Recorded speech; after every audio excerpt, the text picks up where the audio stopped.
Tengok. Hak milik tak ni, hak milik ni. Tu, ingat tu hak milik siapa tu?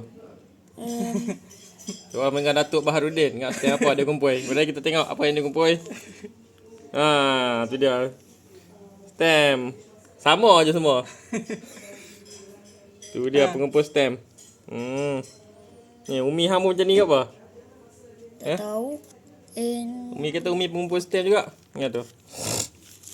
Cara apa tu kumpul stamp macam ni? Sama je. Oh, manggih lah. Ni tak apa, ada lain sikit. Ni. Oi, banyak. Ni hak rare. Tadi sama aja. Ni sama agak tapi lain sikit. Tu dia. Besarnya stamp tu. Tu. Stamp Piramli semua ada. Ramli. Apa benda tu Genting Highland? Tu dia. Dia. Ni baru betul-betul mengumpul stamp.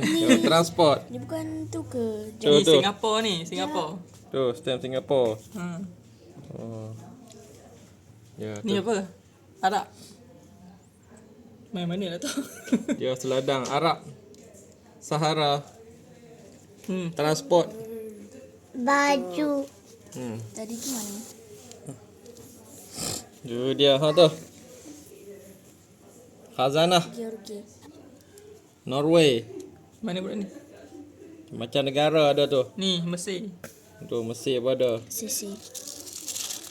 Khazanah pengumpul stamp. Tu. Tu dia. Tu macam-macam dia kumpul. Tu tengok tu. Banyak koleksi stamp dia. Dah habis. Boleh jual ni. Habis.